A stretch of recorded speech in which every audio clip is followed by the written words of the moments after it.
Inilah Injil suci menurut Lukas. Pada waktu itu, Yesus sedang berdoa di salah satu tempat. Ketika ia berhenti berdoa, berkatalah seorang dari murid-muridnya kepadanya, "Tuhan, ajarlah kami berdoa, sebagaimana Yohanes telah mengajar murid-muridnya." Maka Yesus berkata kepada mereka, "Apabila kamu berdoa, katakanlah, Bapa, dikuduskanlah namamu, datanglah kerajaanmu, berilah kami setiap hari makanan yang secukupnya, dan ampunilah dosa kami, sebab kami pun mengampuni yang bersalah kepada kami, dan janganlah membawa kami ke dalam pencobaan." Lalu katanya kepada mereka, "Jika di antara kamu ada yang tengah malam pergi ke rumah seorang sahabat dan berkata kepadanya, 'Saudara, pinjami aku 3 buah roti, sebab seorang sahabatku yang sedang berada dalam perjalanan singgah ke rumahku dan aku tidak mempunyai apa-apa untuk dihidangkan kepadanya.' Masakan ia yang di dalam rumah itu akan menjawab, 'Jangan mengganggu aku, pintu sudah tertutup dan aku serta anak-anakku sudah tidur. Aku tidak dapat bangun dan memberikannya kepadamu.'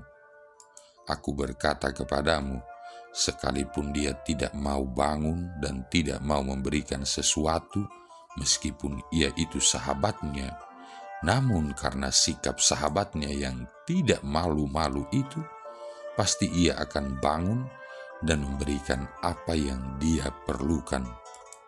Oleh karena itu, aku berkata kepadamu, mintalah maka kamu akan diberi, carilah maka kamu akan mendapat, ketuklah maka pintu akan dibukakan bagimu. Karena setiap orang yang meminta akan menerima, setiap orang yang mencari akan mendapat, dan setiap orang yang mengetuk akan dibukakan pintu. Bapa manakah di antara kamu yang memberi anaknya sebuah batu kalau anak itu minta roti, atau seekor ular kalau anaknya minta ikan, atau kalajengking kalau yang diminta telur? Jadi jika kamu yang jahat tahu memberikan yang baik kepada anakmu, apalagi Bapamu yang di surga, ia akan memberikan Roh Kudus kepada siapapun yang meminta kepadanya." Demikianlah sabda Tuhan. Saudara-saudari yang terkasih, berapa banyak anak muda yang Anda kenal yang berpikir bahwa mereka akan merasa menjadi cool atau menjadi keren apabila mempunyai seorang ayah yang sama kayanya dengan pendiri Microsoft dan miliarder Amerika Bill Gates. Dengan seorang ayah yang sedemikian kaya raya, mereka akan memiliki segala macam benda yang mereka inginkan. Namun, entah apakah orang tua itu sama kayanya dengan Bill Gates, atau orang tua itu harus berjuang sehari-hari untuk memenuhi kebutuhan dasar keluarganya, kebanyakan dari mereka mempunyai satu hal yang sama, yakni mereka akan mencoba untuk menyenangkan hati anak-anak mereka. Dan kemurahan hati merupakan bagian yang alamiah dari fungsi seorang pribadi manusia sebagai orang tua dari anak-anaknya. Namun demikian, sebagai manusia, para orang tua memiliki keterbatasan. Bahkan orang tua yang paling murah hati sekalipun tidak dapat memberikan segalanya kepada anak-anaknya seperti halnya dengan Allah. Sebagai Sang Pencipta yang Maha Kuasa, Allah mempunyai setiap hal, baik yang bersifat material maupun spiritual dan emosional, untuk memenuhi kebutuhan kita manusia anak-anaknya. Tanda yang paling puncak dari kasih Allah yang tanpa batas itu adalah karunia-Nya berupa anaknya sendiri yang tunggal untuk keselamatan kita. Yohanes bab 3 ayat 16. Saudara-saudari yang terkasih, Allah tidak pernah dapat dikalahkan dalam soal kemurahan hati terhadap anak-anaknya. Dia telah mengklaim kita masing-masing sebagai anak-anaknya sendiri dan ingin mencurahkan kepada kita segala kekayaan yang melimpah.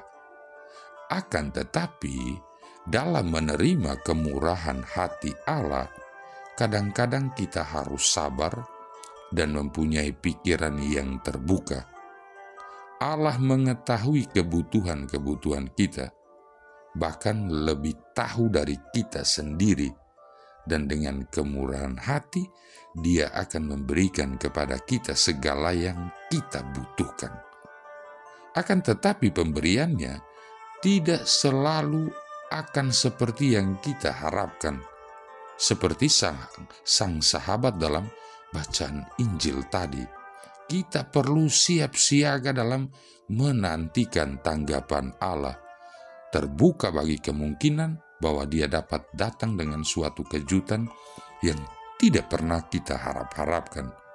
Bahkan apabila Dia menunda dalam memberikan tanggapannya, kita harus tetap menaruh kepercayaan kepadanya sambil terus menolak godaan untuk berpaling kepada seseorang atau sesuatu yang lain untuk memenuhi kebutuhan kita. Saudara-saudari yang terkasih, apakah kita sedang merasa lapar akan makanan atau pengampunan atau iman? Allah menanggapi permintaan kita dengan serius. Ia mempunyai karunia-karunia, anugerah-anugerah yang tersedia setiap saat bagi semua anak-anaknya.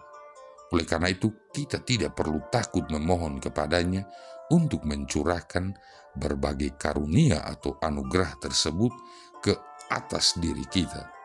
Allah mempunyai kerinduan untuk mencurahkan berkat-berkat-Nya atas diri siapa saja yang datang menghadap hadirat-Nya.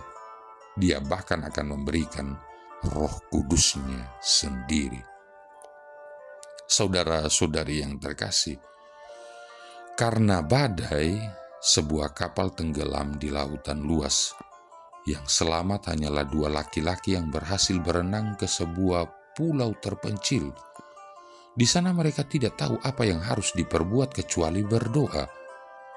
Namun untuk mengetahui doa siapa yang lebih manjur, mereka memutuskan membagi pulau tersebut menjadi 2 bagian. Kemudian mereka pun berpisah untuk menempati daerah masing-masing. Pertama, mereka berdoa untuk makanan. Paginya orang pertama mendapati pohon dengan buah-buahnya yang bergelantungan, sementara orang yang kedua tidak menemukan apa-apa. Seminggu berlalu, orang pertama merasa kesepian sehingga ia berdoa memohon seorang istri. Tanpa diduga keesokan harinya ada kapal yang karam, hanya seorang perempuan yang berhasil selamat dan sampai ke bagian pulau yang ditempati orang pertama. Segera setelah itu si orang pertama berdoa minta rumah, pakaian, dan lebih banyak lagi makanan, dan ajaib segalanya terkabul dengan segera. Ironisnya, tetap tidak terjadi apa-apa dengan orang kedua. Akhirnya orang pertama berdoa meminta sebuah kapal agar ia dan istrinya bisa meninggalkan pulau tersebut. Lagi esok harinya ia menemukan sebuah kapal terdampar di bagian pulau yang ditempatinya. Buru-buru ia dan istrinya naik kapal hendak meninggalkan orang kedua. Dia merasa bahwa orang kedua tidak layak menerima berkat Allah karena tidak satupun doanya dikabulkan Allah. Ketika si orang pertama hendak meninggalkan pulau, tiba-tiba terdengar suara bergemuruh dari surga. Mengapa kamu hendak meninggalkan temanmu sendirian di pulau ini? Katanya, berkat ini hanya untukku. Semua doanya tidak ada yang terkabul. Berarti ia memang tidak pantas menerima apa-apa. Suara itu berkata, kamu salah. Ia telah berdoa untuk satu hal, dan aku hanya mengabulkan doanya. Jika bukan karena dia, kamu tidak akan menerima semua berkat ini. Katakan, serunya pada suara itu, apa yang ia doakan sehingga aku harus mempedulikannya. Suara itu berkata, ia memohon kepadaku agar semua doamu dikabulkan. Marilah berdoa. Allah Bapa kami di surga, kami berdoa, namun iman kami terlalu kecil. Perhitungan kami lebih besar daripada harapan kami. Letakkanlah sabda Yesus pada lisan kami, ajarilah kami berdoa seperti para muridnya. Maka namamu akan kami puji dan kerajaanmu akan datang. Sebab dialah Tuhan pengantara kami, yang bersama dikau dalam persatuan Roh Kudus hidup dan berkuasa, satu Allah sepanjang segala masa. Tuhan memberkati kita sekalian, Bapa, Putra, dan Roh Kudus.